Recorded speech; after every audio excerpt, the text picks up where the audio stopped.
नमस्कार मित्रांनो, या चॅनलवर तुमचं सर्वांचं स्वागत आहे। कथेला जास्तीत जास्त लाईक करा, शेअर करा आणि चॅनलला सबस्क्राईब करा। चला तर मग आता कथेला सुरुवात करू। आम्ही एकमेकांच्या मिठीत वेगळ्या भावनेत गेलो। ती माझ्या चेहऱ्याकडे पाहत होती आणि मी तिच्या चेहऱ्याकडे पाहत होतो। तिचे ओठ थरथरत होते। मी तिला जवळ ओढलं आणि मला कळलंच नाही कधी माझे ओठ तिच्या ओठावर ठेवले। मी हळूच तिला प्रेम करत होतो। ती देखील मला काही बोलली नाही, उलट ती मला साथ देऊ लागली। हळूहळू माझे हात तिच्या पाठीवर फिरत होते। तिच्या केसांचा खूप छान वास येत होता। थोड्या वेळाने आम्ही एकमेकांना बिलगलो। मी तिला प्रेम करू लागलो। मी तिची साडी बाजूला केली आणि पुढे मी माझे दोन्ही हात तिच्या। आज बसमध्ये खूप गर्दी होती। रोजच्या प्रमाणे मी आजही ऑफिसला जात होतो। रोजच्या रुटीनमुळे कंटाळा येतो, पण नोकरीसाठी जाणं गरजेचं होतं। त्यामुळे नेहमीप्रमाणे मी त्या गजबजल्या बसमध्ये चढलो होतो। आज मला नशिबाने सीट मिळाली होती, त्यामुळे थोडं बरं वाटलं। बस पुढच्या बस स्टॉपवर थांबली, जिथे काही लोक चढले आणि त्यात एक मुलगी होती। ती मुलगी दिसायला खूपच सुंदर होती। साधारण उंची, नाजूक शरीर, आकर्षण आणि नाकनक्षी एकदम कुरीप ती मुलगी माझ्या नजरेत भरली।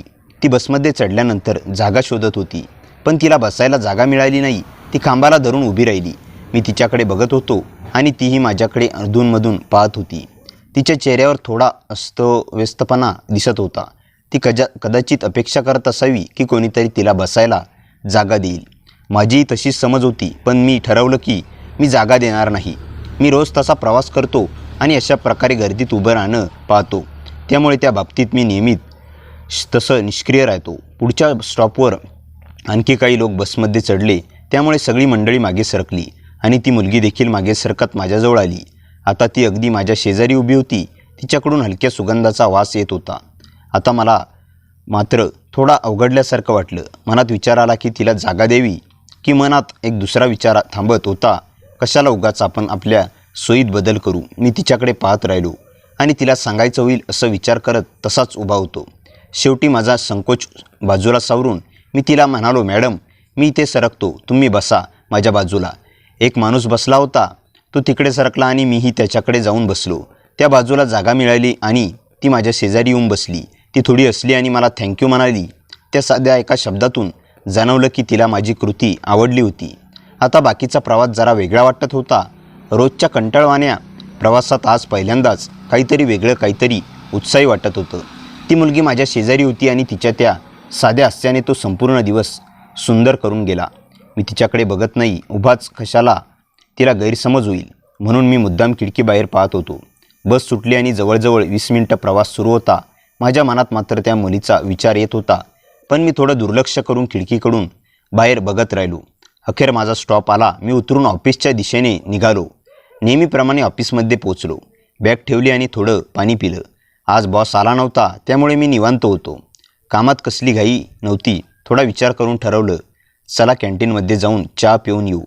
कॅन्टीनमध्ये गेलो आणि ताज्या चहाचा आस्वाद घेतला। चहा पिऊन परत आलो आणि माझ्या टेबलवर बसलो। तिथे एक विचित्र गोष्ट पाहिली। बसमध्ये भेटलेली तीच मुलगी माझ्या टेबलाच्या बाजूला उभी होती आणि बॉससोबत बोलत होती। मला क्षणभर समजलं नाही की ही कोण आहे आणि इथे कशाला आली। थोड्या वेळाने बॉसने सर्वांना हाक मारली आणि सांगितलं, लक्ष द्या, आज आपल्या ऑफिसमध्ये एक नवीन जॉईनिंग झाली आहे। ही आहे, तिचं नाव आहे तानिया। बॉसने सांगितलं की तानिया BSc झाली आहे आणि तिने काही संगणक कोर्सही केले आहेत।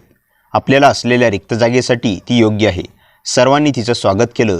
माझ्याकडे पाहून बॉस म्हणाले, आदित्य, या मुलीला काही अडचण आली तर तू तिला मदत करायची आणि तिला तिची ट्रेनिंगसुद्धा तू घेणार। तानियाकडे पाहून बॉस म्हणाले, तानिया, हा आदित्य आहे, याच्या देखरेखीखाली तू काम करशील। तानियाने मला हसत हॅलो म्हणालं आणि मीही तिला हसून प्रतिसाद दिला। तिच्या हसण्यात एक साधेपणा होता, ज्यामुळे ती अधिक गोड दिसत होती। त्यानंतर नेहमीप्रमाणे काम सुरू झालं। तानियाला माझ्या बाजूला टेबलवर बसवलं। दिवसभर मी माझ्या कामात व्यस्त होतो, पण तिच्या दिशेने अधूनमधून नजरेने पाहत राहिलो। संध्याकाळ झाली आणि ऑफिस संपलं। जाताना तानियाने मला गुड इव्हिनिंग म्हणत निरोप दिला आणि पुन्हा एकदा थँक्यू म्हणाली। मला कळत नव्हतं तिला माझ्या कोणत्या कृतीसाठी परत धन्यवाद द्यावा लागत होता, पण नंतर लक्षात आलं की ती कामावर नवीन होती आणि तिची अजूनही कोणाशी नीट ओळख झाली नव्हती। त्यामुळे बॉसने तिला माझ्या जबाबदारीखाली दिलं होतं। हे देखील माझ्यासाठी मोठं समर्थन होतं।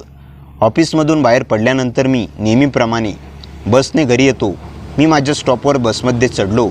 थोड्या वेळात पुढच्या स्टॉपवर तानिया बसमध्ये आली आणि चुकून मी मुद्दा माझ्याजवळ येऊन थांबली. मी तिच्याकडे जास्त लक्ष दिलं नाही, पण मनात विचार होता की तिने मुद्दा माझ्याजवळ उभं राहण्याचा निर्णय घेतला असेल. दुसऱ्या दिवशी मी नेहमीच्या वेळेला बसमध्ये चढलो आणि पुन्हा तीच गोष्ट घडली. पुढच्या बस स्टॉपवर तानिया बसमध्ये आली आणि माझ्याजवळ येऊन उभी राहिली. तिने मला हसत गुड मॉर्निंग म्हणाली आणि मीही तिला हसून गुड मॉर्निंग म्हणालो. आता हळूहळू आमच्यात संवाद वाढू लागला. ऑफिसमध्ये गेल्यावर ती माझ्याकडे काही प्रश्न विचारायची आणि मीही शंकेचे निराकरण करायचो. कधीकधी तिला नवीन गोष्टी शिकायचो. त्यामुळे आमची ओळख हळूहळू वाढत होती. एका शनिवारी हाफ डे असल्याने ऑफिस लवकर सुटलं. आम्ही दोघे एकाच वेळी बाहेर आलो. तानियाने विचारलं, कुठे राहता तुम्ही? मी तिला सांगितलं, सावकारनगर. आश्चर्याने तिने पाहिलं की तीही तिथेच राहते. मी थोडा आश्चर्यचकित झालो, कारण मी तिला तिथे कधीच पाहिलं नव्हतं. आम्ही चालत घराच्या दिशेने निघालो आणि तिने सांगितलं, माझं घर इथे जवळ आहे, चला ना माझ्या घरी चहा प्यायला. मी सुरुवातीला नकार दिला, पण तिच्या आग्रहामुळे अखेर होकार दिला. घरात गेल्यावर तिने मला पाणी दिलं. काही वेळात घरात एक बाई आली, साधारण तानियासारखी दिसणारी, पण वयानुसार ती थोडी मोठी वाटत होती. तिने साडी नेसली होती. तिला पाहताच माझ्या मनात विचार आला की कदाचित ही तानियाची बाई नसेल. तानियाने माझी ओळख करून दिली. ही आदित्य, ही माझी आई आहे. मी थोडा चकित झालो, कारण ती दिसायला खूपच तरुण होती. तिच्या चेहऱ्यावर तरतरी हास्य होतं आणि तिने मला अगदी आपुलकीने स्वागत केलं. तानियाच्या आईने मला हसत हॅलो म्हणालं आणि नंतर चहा बनवण्यासाठी स्वयंपाकघरात गेली. थोड्या वेळाने तानियाच्या आईने चहा आणला. आम्ही तिघं गप्पा मारत होतो. त्या तानियाच्या आईने चहाचा कप माझ्या हातात दिला आणि मनात अचानक विचार आला की ती तिच्या वयानुसार तुलनेने किती सुंदर आणि आकर्षण आहे. पहिल्याच भेटीत तिच्या व्यक्तिमत्व एक वेगळं आकर्षण जाणवलं. गप्पा सुरू असताना तानियाने विचारलं, काय झालं, एवढं काय बघतोय मम्मीकडे? मी लाजून म्हणालो, मला वाटलं की तुमची बहीण असेल. तेव्हा दोघी हसू लागल्या. तानियाच्या आईने हसत उत्तर दिलं, हो, अनेकांना तसंच वाटतं, पण मीच तानियाची आई आहे. इथून पुढे तानिया आणि माझी मैत्री आणखी घट्ट झाली. ऑफिसमध्ये ती माझ्यासाठी नेहमी काही ना काही टिफिनमध्ये आणायची आणि मला माहीत होतं की ते तिच्या आईने बनवलं आहे. त्यामुळे दरवेळी टिफिन उघडला की मला तिच्या आईचं हसणं, आपुलकीने भरलेला चेहरा डोळ्यासमोर यायचा. तशी ती तानिया होती, तशी तिच्या आईची छबी माझ्या मनात स्पष्टपणे निर्माण झाली होती. एक दिवस ऑफिसमध्ये आली. तिच्या चेहऱ्यावर थोडंसं विचलित हास्य होतं. ती माझ्या टेबलाजवळ थांबली आणि म्हणाली, आदित्य, तुला एक गोष्ट सांगायची आहे. तिच्या बोलण्यात एक वेगळी गंभीरता होती. त्यामुळे मी तिला विचारलं, सांगा ना, काय झालं? ती थोडी थांबली आणि मग म्हणाली, अरे, मी काही दिवसापूर्वी अहमदाबादला एका मोठ्या कंपनीत इंटरव्ह्यू दिला होता. त्यांनी मला सिलेक्ट केलं आहे. तिच्या शब्दांनी मला धक्का बसला. मी थोडा वेळ काही बोललो नाही. शेवटी तिला विचारलं, हे तर चांगलं आहे ना, पण इथली नोकरी सोडून नकोस? तुझं इथे चांगलं चाललंय ना? ती थोडी हसली आणि म्हणाली, हो, पण तिथली कंपनी खूप मोठी आहे आणि मला तिथल्या तुलनेत खूप चांगली सॅलरी ऑफर केली आहे. मी तिच्याकडे बघत होतो. विचारात पडलो होतो की खरंच तिचा निर्णय योग्य आहे का. मी थोडा हलक्या स्वरात विचारलं, किती सॅलरी ऑफर केली आहे त्यांनी? ती असली 20 लाख रुपये इयर. तिचं उत्तर ऐकून मी आश्चर्यचकित झालो. एवढी मोठी सॅलरी? मी एकदम म्हणालो, अरे वा, ही तर खूप मोठी सॅलरी आहे. ही संधी तर नक्कीच चांगली आहे. ती माझ्या डोळ्यात बघत होती. हो, पण मला अजूनही कळत नाही की मी काय करू, नवी नोकरी घेऊ की नाही. ती थोडा विचार करून म्हणाली, माझ्या मनात आहे की मी अहमदाबादला जाऊ शकते, पण एकच चिंता आहे, आई इथे एकटी राहील आणि मी तिला लगेच घेऊन जाऊ शकत नाही. तिथे काही महिने ती इथे एकटी राहील. तिच्या शब्दातून तिची चिंता स्पष्ट दिसत होती. मी तिच्या डोळ्यात विश्वास वाढवण्यासाठी म्हणालो, तू काळजी करू नकोस, मी आहे ना. तुझ्या आईला काही लागलं तर मी आहे मदत करायला. तिच्या चेहऱ्यावर थोडा हास्य आलं. ती म्हणाली, खरंच तू माझ्या आईची काळजी घेणार? मी निर्धाराने उत्तर दिलं, हो, नक्की. मी तुझ्या आईकडून जाईन, तुला काही काळजी करायची गरज नाही. ती माझ्याकडे पाहत राहिली आणि हळूच म्हणाली, मग मी बघते, त्यांना ईमेल करून सांगते, मी जॉईन करायला तयार आहे. मी हसत तिच्याकडे बघून म्हणालो, हो, ठीक आहे, तू त्यांना सांग. तान्याने ठरवलं आणि त्या दिवशी ऑफिसमध्ये राजीनामा देण्याचं पत्र दिलं. बॉसने तिला फारसं असं रोखलं नाही, कारण तिला एका मोठ्या कंपनीत चांगली नोकरी मिळत होती. आता ती 15 दिवस अहमदाबादला जाणार होती. माझ्यासाठी हे काहीसं वेगळं होतं आणि मला खूप खचित वाटत होतं. तिच्या जाण्याचं मला खूप वाईट वाटत होतं. ती फक्त एक मैत्रीण नव्हती, तर तिचं हुशार हास्य आणि कामाला प्रोत्साहन देणारं व्यक्तिमत्व यांनी मला खूप आकर्षित केलं होतं. पण काय करणार, हिच्या नशिबात पुढे काहीतरी चांगलं लिहिलं होतं. त्या 15 दिवसात आम्ही दोघांनी एकत्र खूप वेळ घालवला. तिची कंपनी मला खूप आवडायची आणि तीही मला तिच्या गप्पा सांगायची. जाण्याच्या शेवटच्या दिवशी मी तिला बसस्टॉपपर्यंत सोडायला गेलो. बस यायची वेळ होती आणि आम्ही दोघे शांत उभे होतो. ती माझ्याकडे पाहत म्हणाली, तू माझ्या मम्मीकडे जा. हो, अधूनमधून तिची विचारपूस करत जा. तिच्या आवाजात एक प्रकारचा गोड भाव होता, जणू तिच्या आत कुठेतरी काळजीही होती. मी तिकडे पाहून म्हणालो, हो नक्की, तू काळजी करू नकोस. मी तिच्या आईकडे अधूनमधून जाईल आणि फोनही करेन. ती असं तिच्या पर्समधून एक कागद काढून दिला. हा मम्मीचा नंबर आहे, काही लागलं तर तिला कॉल कर. बस आली आणि तानियाने मला निरोप दिला. ती बसमध्ये चढली आणि तिचा हसता चेहरा पाहत राहिलो. तिने हात हलवत मला शेवटचा गुड बाय म्हणाली. त्या दिवशी जाणवलं की तानिया माझ्या आयुष्यात किती महत्त्वाची झाली होती. तिच्या निघून जाण्याने मनात एक शून्य निर्माण झालं होतं, पण मी स्वतःला धीर दिला की ती पुढे एका चांगल्या आयुष्याकडे चालली आहे. माझ्यासाठी सध्या दिवस खूप कंटाळवाणे झाले होते. तानियाने निघून गेली होती आणि आता ऑफिसमध्ये माझं कशातच मन लागत नव्हतं. पूर्वी ऑफिसचं वातावरण मला खूप प्रसन्न वाटायचं, पण आता तेच ऑफिस मला ओसाड आणि नीरस वाटायला लागलं. तिच्या हसऱ्या चेहऱ्याची कामादरम्यान केलेल्या गमतीजमतीची मला खूप आठवण यायची. रोज तिच्यासोबत जेवणाच्या ब्रेकमध्ये केलेल्या गप्पा, सगळं काही एका क्षणात थांबल्यासारखं झालं होतं. हे सगळ्यात 15 दिवस कसे गेले कळलेच नाही. ऑफिसमध्ये तानिया नसल्यामुळे दिवस खूप संत जात होते. तिची जागा रिकामी दिसली की नकळत माझी नजर तिकडे वळायची. काम सुरू असलं तरी मन मात्र वारंवार तिच्या आठवणीत हरवून जायचं. संध्याकाळी घरी जाताना बसमध्ये तिची सवय लागल्यासारखं वाटायचं. प्रत्येक स्टॉपवर बस थांबली की नकळत माझी नजर दाराकडे जायची, पण लगेच आठवायचं की ती आता अहमदाबादला आहे. एका रविवारी सकाळी मी तानियाने दिलेला कागद काढला आणि तिच्या आईचा नंबर फिरवला. 2-3 रिंगनंतर फोन उचलला. हॅलो, नमस्कार काकू, मी आदित्य बोलतोय. माझा आवाज ऐकताच त्या आनंदाने म्हणाल्या, अरे आदित्य, किती दिवसांनी फोन केलास, कसा आहे? मी ठीक आहे, तुम्ही कशा आहात? ते हसत म्हणाल्या, मी ठीक आहे रे. तानिया रोज फोन करते, पण घरात एकटं राहायला अजून सवय झाली नाही. त्यांच्या आवाजातला एकटेपणा मला स्पष्ट जाणवत होता. मी म्हणालो, आज संध्याकाळी वेळ असेल तर तुमच्याकडे येऊ का? त्यांनी क्षणाचाही विलंब न लावता उत्तर दिलं, नक्की ये, मला पण बरं वाटेल. संध्याकाळी मी त्यांच्या घरी गेलो. त्यांनी दार उघडलं आणि नेहमीप्रमाणे हसत स्वागत केलं. या आदित्य, किती दिवसांनी आलास? मी घरात गेलो. घर पूर्वीसारखंच होतं, पण तानिया नसल्यामुळे एक वेगळी शांतता पसरली होती. त्यांनी चहा आणि गरम गरम पोहे आणले. मी म्हणालो, काकू एवढं कशाला गेलं? ते हसून म्हणाल्या, तू आलास म्हणजे घरात पुन्हा चैतन्य आलं.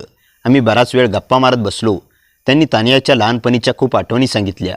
तिचे हट्ट, तिचा अभ्यास, तिची स्वप्न, सगळे ऐकताना मला तानिया अजून जवळची वाटू लागली. तेवढ्याच तानियाचा व्हिडिओ कॉल आला. काकूंनी फोन उचलला आणि हसत म्हणाल्या, बघ कोण आलंय. मला पाहताच तानियाच्या चेहऱ्यावर मोठं हास्य उमटलं. अरे आदित्य, तू खरंच आलास? मी हसत म्हणालो, वचन दिलं होतं ना. ती म्हणाली, थँक्यू, आता मला आईची अजिबात काळजी नाही. काही वेळ आम्ही तिघेही गप्पा मारत राहिलो. तिने अहमदाबादल्या नवीन ऑफिसबद्दल, नवीन मित्रांबद्दल आणि तिथल्या कामाबद्दल सांगितलं. तिच्या चेहऱ्यावरचा आनंद पाहून मलाही समाधान वाटलं. कॉल संपल्यानंतर मी निघायला उठलो. काकूंनी दारापर्यंत येत हळूच विचारलं, आदित्य, वेळ मिळाला की येत जा. तुझ्याशी बोलणं की एकटेपणा कमी होतो.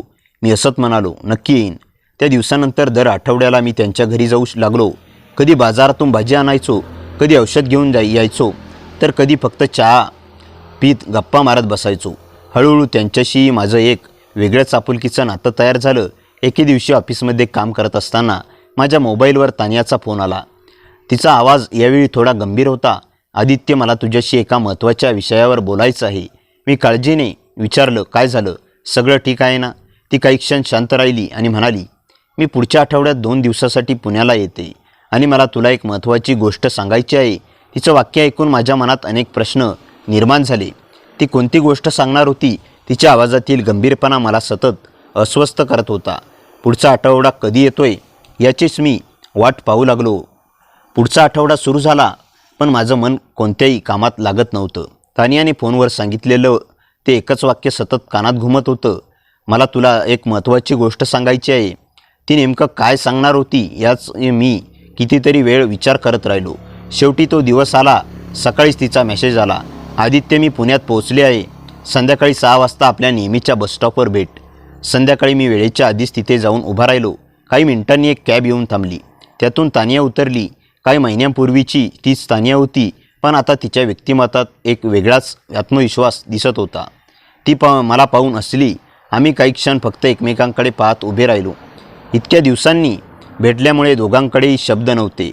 चल, ती हळूच म्हणाली. आम्ही जवळच्या उद्यानात गेलो. संध्याकाळचा गार वारा वाहत होता. झाडांच्या पानातून पडणारा सूर्यास्ताचा प्रकाश वातावरणाला वेगळीच शांतता देत होता. काही वेळ शांततेत गेल्यानंतर तिने माझ्याकडे पाहिलं. आदित्य, माझी खूप आठवण आली का? मी हलकंसं हसत म्हणालो. प्रत्येक दिवशी ती काही क्षण माझ्याकडे पाहत राहिली. तिच्या डोळ्यात हलकी चमक होती. मलाही ती कुजबुजली. माझ्या मनात अचानक एक वेगळीच ऊब निर्माण झाली.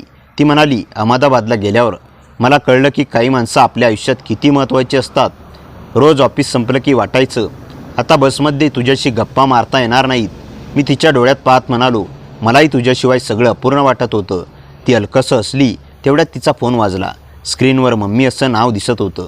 तिने फोन उचलला. हो मम्मी, आम्ही भेटलो. हो आदित्य माझ्यासोबतच आहे. काही क्षण बोलून तिने फोन ठेवला. ती माझ्याकडे पाहून म्हणाली, मम्मीने तुला आज रात्री जेवायला बोलावलं आहे. आम्ही दोघे तिच्या घरी पोचलो. काकूंनी नेहमीप्रमाणे प्रेमाने स्वागत केलं. जेवताना त्या दोघांकडे पाहून हसत होत्या. वातावरणात एक वेगळीच आपुलकी होती. जेवण झाल्यानंतर तानिया पाणी आणण्यासाठी स्वयंपाकघरात गेली. तेवढ्यात काकूंनी माझ्याकडे पाहत शांत आवाजात विचारलं, आदित्य, तुला तानिया आवडते ना? त्यांच्या त्या थेट प्रश्नाने मी काही क्षण गप्प बसलो. मी उत्तर देण्याआधीच त्या म्हणाल्या, आई असल्यामुळे मुलीच्या डोळ्यातलं प्रेम ओळखायला मला वेळ लागत नाही. माझ्या चेहऱ्यावर नकळत हसू आलं. तेवढ्यात तानिया परत आली. काकूंनी तो विषय बदलला, पण त्यांच्या चेहऱ्यावरचं समाधान मला दिसत होतं. रात्र झाली. मी निघायला उठलो. घराच्या गेटपर्यंत तानिया मला सोडायला आली. काही क्षण आम्ही शांत उभे होतो. अचानक तिने माझा हात हलकेच हातात घेतला. आदित्य, एक वचन देशील? कसलं? काहीही झालं तरी माझी साथ कधी सोडणार नाहीस. मी तिच्या डोळ्यात पाहत म्हणालो, जोपर्यंत श्वास आहे तुझा विश्वास कधी तुटू देणार नाही. तिने हलकंसं स्मित केलं, पण त्याच क्षणी तिच्या चेहऱ्यावरचं हास्य विरलं. ती आजूबाजूला घाबरल्यासारखी पाहू लागली. मी मागे वळून पाहिलं. रस्त्याच्या पलीकडे काळ्या रंगाच्या कारजवळ एक अनोळखी माणूस उभा होता. त्याची नजर सतत आमच्याकडे होती. आमची नजर त्याच्याकडे वळताच तो लगेच कारमध्ये बसला आणि काही क्षण अंधारात गायब झाला. मी तानियाकडे पाहिलं. तिचा चेहरा फिकट पडला होता. ती थरथरत्या आवाजात म्हणाली, आदित्य, तो माणूसही इथेही पोहोचला. कोण आहे तो? ती खोल श्वास घेत म्हणाली, याचं कारणासाठी मी तुला भेटायला बोलावलं होतं आणि आता मला तुला सगळं खरं सांगावंच लागेल. मी तिच्याकडे आश्चर्याने पाहत राहिलो. तिच्या चेहऱ्यावर पहिल्यांदाच मला भीती स्पष्ट दिसत होती. काही क्षण ती शांत उभी राहिली. मग हळू आवाजात म्हणाली, आदित्य, आपण इथे बोलू शकत नाही. चल थोडं पुढे जाऊया. आम्ही जवळच्या एका शांत रस्त्यावर चालत गेलो. आजूबाजूला फारशी माणसं नव्हती. रस्त्याच्या कडेला असलेल्या बाकावर आम्ही बसलो. तिने एक दीर्घ श्वास घेतला आणि बोलायला सुरुवात केली. अहमदाबादला जॉईन केल्यानंतर सुरुवातीचे काही दिवस खूप छान गेले. नवीन ऑफिस, नवीन लोक, नवीन आयुष्य, सगळं व्यवस्थित सुरू होतं. पण एक दिवस मला असं जाणवायला लागलं की कोणीतरी माझ्यावर सतत नजर ठेवत आहे. मी मध्येच विचारलं, म्हणजे? ती म्हणाली, ऑफिसमधून बाहेर पडल्यावर एक काळी कार रोज माझ्या मागे दिसायची. सुरुवातीला योगायोग वाटला, पण नंतर तीच कार माझ्या फ्लॅटजवळ, ऑफिसजवळ आणि मी जिथे जाई तिथे दिसू लागली. माझ्या कपाळावर आठ्या पडल्या. तू पोलिसांकडे गेली नाहीस? ती शांतपणे म्हणाली, गेले होते, पण माझ्याकडे कोणताही ठोस पुरावा नव्हता. त्यांनी लक्ष ठेवण्याचं आश्वासन दिलं, पण त्यानंतर काही बदल झाला नाही. तिने तिच्या पर्समधून एक छोटासा लिफाफा काढला. हे बघ. लिफाफा उघडला. आत एक फोटो होता. तो फोटो पाहताच माझ्या अंगावर काटा आला. फोटोमध्ये मी आणि तानिया होतो. आम्ही तिच्या घराबाहेर उभे होतो. हा फोटो कोणीतरी लांबून आमच्या नकळत काढला होता. फोटोच्या मागे लाल शाईने फक्त एकच वाक्य लिहिलं होतं, तुझ्याजवळ येणाऱ्या प्रत्येकाची किंमत मोजावी लागेल. माझ्या हातातून फोटो जवळजवळ खाली पडला. हा फोटो तुला कुठेच मिळाला? ती म्हणाली, माझ्या फ्लॅटच्या दरवाजाखाली कोणीतरी सरकवून गेला होता. माझ्या मनात राग आणि काळजी दोन्ही निर्माण झाले. मी ठाम आवाजात म्हणालो, आता तू एकटी आहे नाहीस. काहीही झालं तरी आपण याचा शेवट शोधू. तिने माझ्याकडे पाहिलं. तिच्या डोळ्यात पाणी आलं होतं. म्हणूनच मी तुला भेटायला बोलावलं. मला माहीत होतं की तू माझ्यावर विश्वास ठेवशील. मी तिचा हात हलकेच हातात घेतला. विश्वासच नाही, मी तुझ्यासोबत उभा आहे. तेवढ्यात माझ्या मोबाईलवर एका अनोळखी नंबरवरून कॉल आला. मी कॉल उचलला. पलीकडून कोणाचाच आवाज आला नाही. फक्त काही सेकंद शांतता आणि मग एक गंभीर पुरुष आवाज ऐकू आला, आदित्य, तानियापासून दूर राहा, नाहीतर पुढचा फोटो नसेल, बातमी असेल. इतकं बोलून कॉल कट झाला. मी लगेच त्या नंबरवर परत फोन लावला, पण नंबर बंद झाला होता.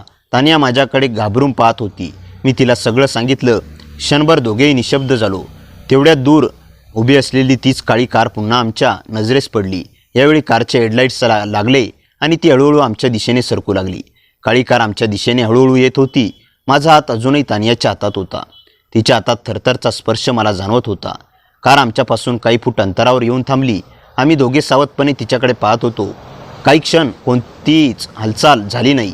अचानक मागचं दार उघडलं आणि एक मध्यमवयीन माणूस खाली उतरला. त्याने काळा कोट घातला होता आणि चेहऱ्यावर गंभीर भाव होते. तो आमच्याकडे चालत आला. मी तानियाला हलकेच माझ्या मागे उभं राहायला सांगितलं.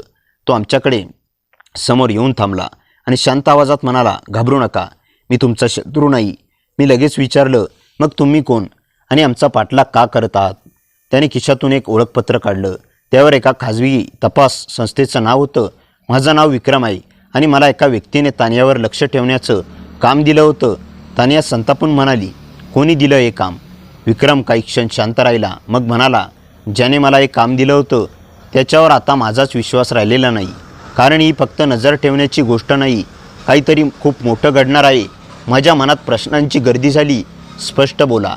विक्रमने कारमधून एक फाईल आणली आणि माझ्या हातात दिली. मी फाईल उघडली. त्यात अनेक फोटो होते. तानिया ऑफिसमध्ये जाताना, तिच्या इमारतीबाहेर उभी असताना, तिच्या आईसोबत बाजारात फिरताना आणि आश्चर्य म्हणजे माझेही अनेक फोटो त्यात होते. एका फोटोवर लाल रंगाने गोल काढलेला होता.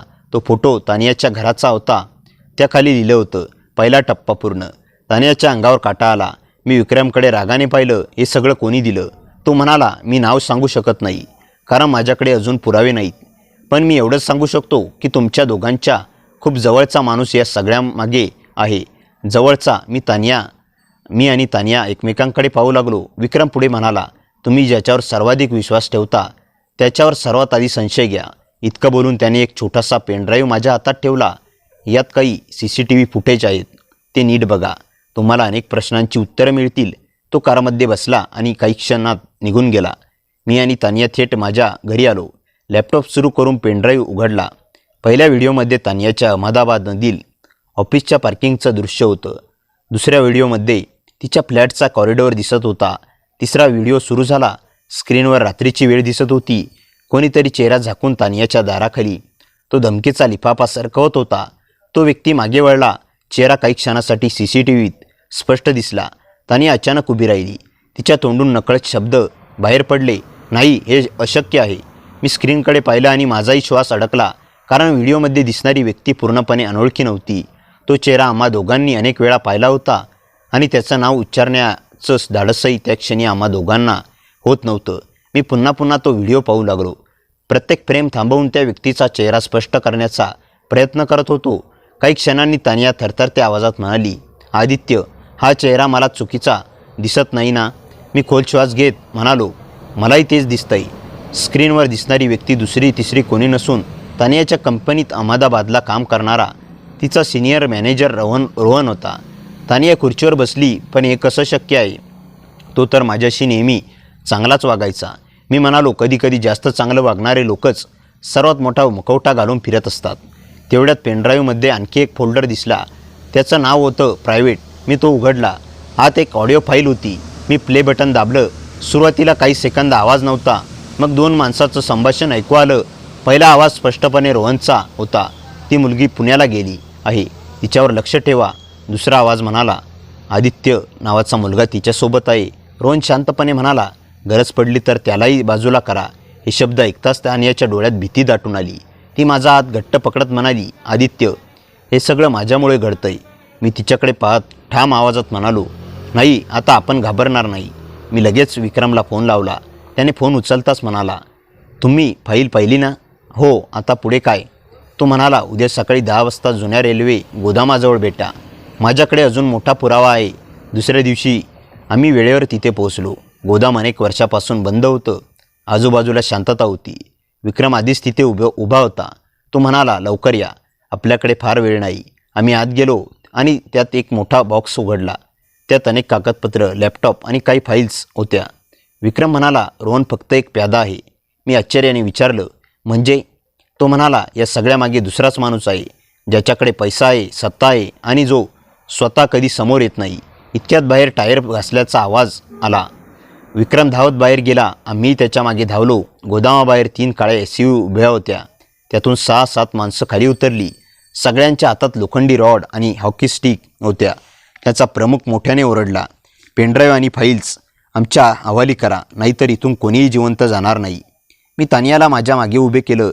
विक्रमने खिशातून मोबाईल काढून कोणाला तरी एकच मेसेज पाठवला. ऑपरेशन सुरू झालं. तो मेसेज पाठवताच त्याच्या चेहऱ्यावर भीती नाहीशी झाली. तो हलकसा असला. मला काहीच समजत नव्हतं. पुढच्या क्षणी गोदामाच्या चारही बाजूंनी सायरनचे आवाज घुमू लागले आणि काळोखातून डझनभर पोलिसांच्या गाड्या भरधाव वेगाने त्या ठिकाणी येताना दिसू लागल्या. मित्रांनो, या कथेचा भाग 2 आपण उद्याच्या व्हिडिओमध्ये बघूया. चला तर मित्रांनो, कथा कशी वाटली कमेंटमध्ये नक्की सांगा. कथेला जास्तीत जास्त लाईक करा आणि हाईप करा आणि आपल्या मित्रमैत्रिणींमध्ये शेअर करा. आणि हो, चॅनलवर नवीन असाल तर चॅनलला सबस्क्राईब करायला विसरू नका. भेटूया पुन्हा अशाच इंटरेस्टिंग आणि धमाकेदार कथेसह. तोपर्यंत हसत राहा, खुश रहा. धन्यवाद.